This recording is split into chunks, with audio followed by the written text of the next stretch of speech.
In this session, we study the propagation path of a radio wave to estimate if the terrain profile may obstruct radio wave propagation and to predict the obstruction loss.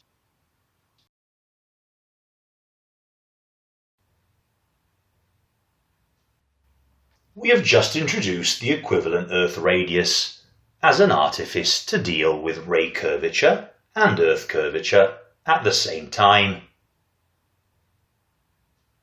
Now, by computing the ratio of the equivalent Earth radius to the real Earth radius, the effective Earth radius factor can be defined. This is usually called the K factor. We already know the formula giving the relation of ray curvature to the vertical refractivity gradient G.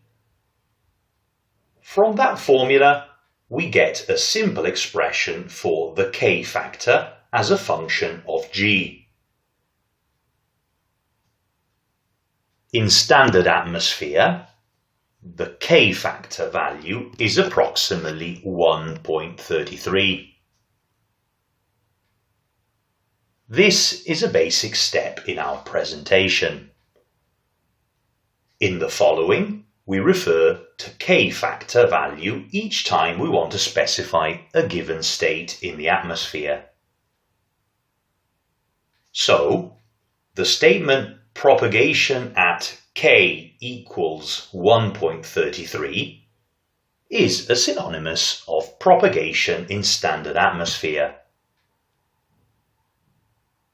We are now going to consider other K factor values and the corresponding ray curvature.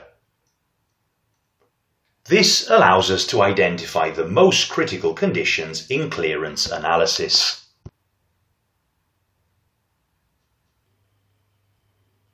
In this figure, you can see a comparison of different ray trajectories corresponding to different K factors.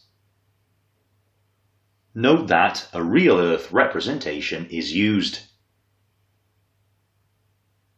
When the K factor is greater than 1.33, atmosphere is in a superrefractive state.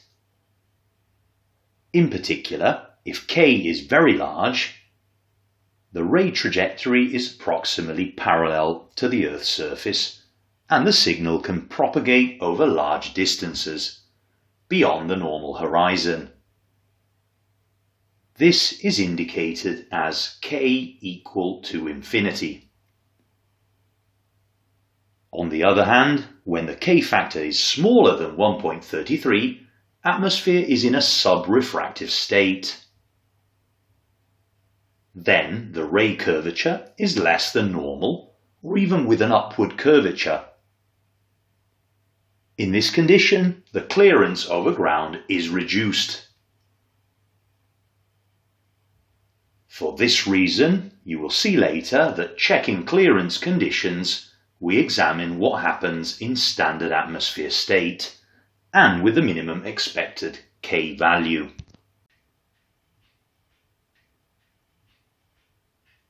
A further alternative in the graphical representation of radio ray trajectories over the Earth's surface is called flat Earth representation. Again, both the Earth and the ray curvature are altered, but in this case, the Earth profile is forced to be flat, while the ray curvature is modified accordingly. And once again, also the flat Earth representation is equivalent to the real Earth 1, in the sense that the vertical distance from the ray trajectory to the Earth's surface is the same in both representations, at any point of the radio path. Note that this is the most usual diagram shown in computer applications for the radio hop design.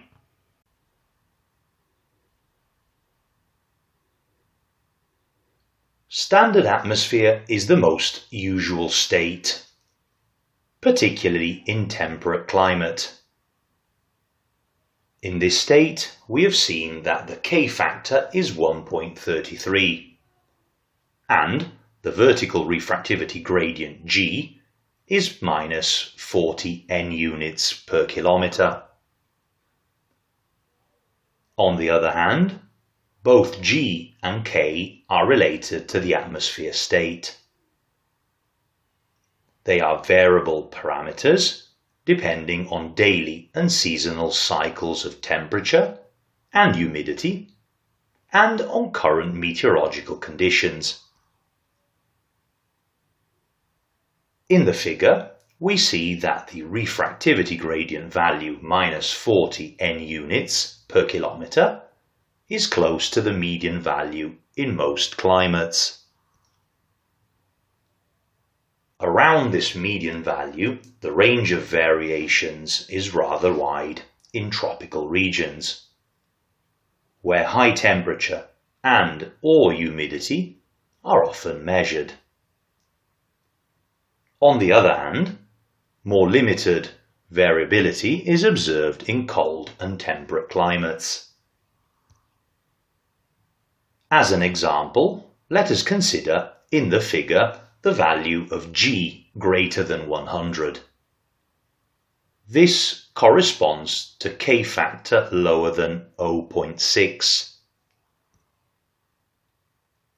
While in tropical climate the figure shows a probability of about 6%, in temperate climate the probability is below 1%, and in cold climate it is even much lower.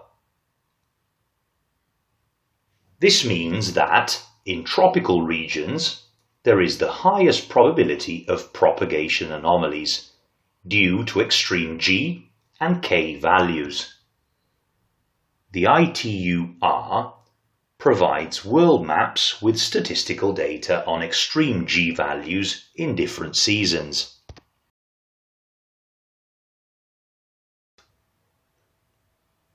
You have already seen that the subrefractive conditions produce the minimum values of the K factor. In this case, the clearance over ground is reduced and the probability of obstruction is maximum.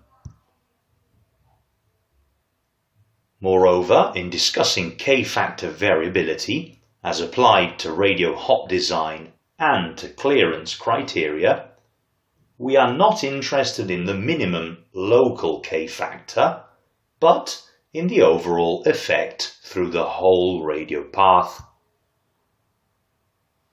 So, an overall or effective K factor is defined with minimum value depending on the path length.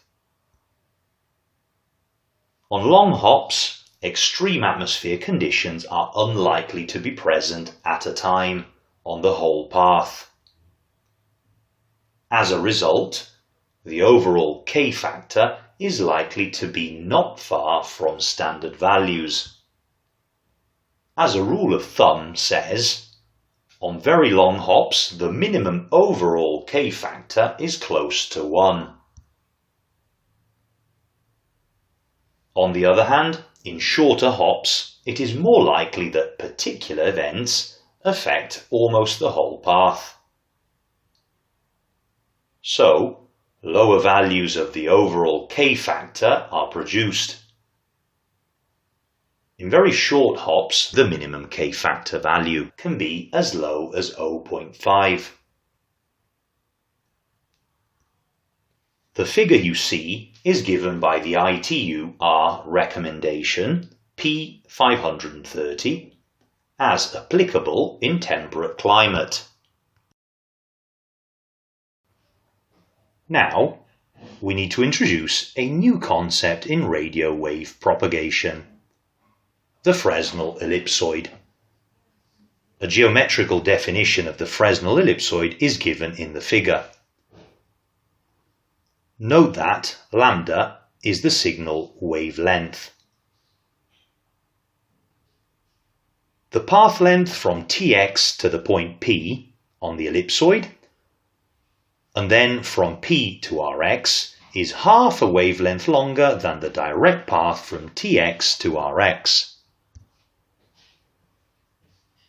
As a result, two signal rays travelling along the two different paths will arrive at Rx in phase opposition. This is the meaning of the Fresnel ellipsoid under the wave propagation viewpoint. However, the practical meaning of the Fresnel ellipsoid is that it gives a rough indication of the space volume affected by wave propagation from Tx to Rx.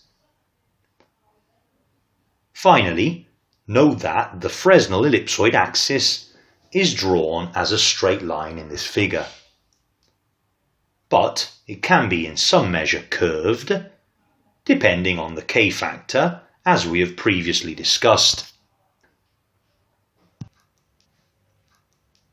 We have seen that the Fresnel ellipsoid volume gives an indication of the space affected by wave propagation. In the absence of any obstruction, most of the signal energy captured at the receive antenna travels through the Fresnel ellipsoid. As a result, any obstruction within the Fresnel ellipsoid has some impact on the received signal level. This formula gives the radius of the Fresnel ellipsoid at a given distance d1 from one hop terminal.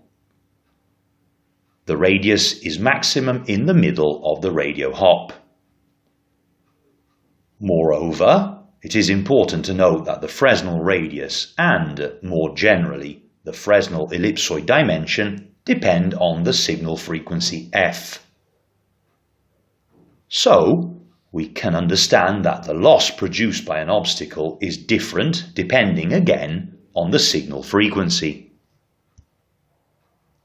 We conclude that radio visibility and obstruction loss in a given hop, working at a given frequency, must be discussed in terms of partial or total clearance of the Fresnel ellipsoid.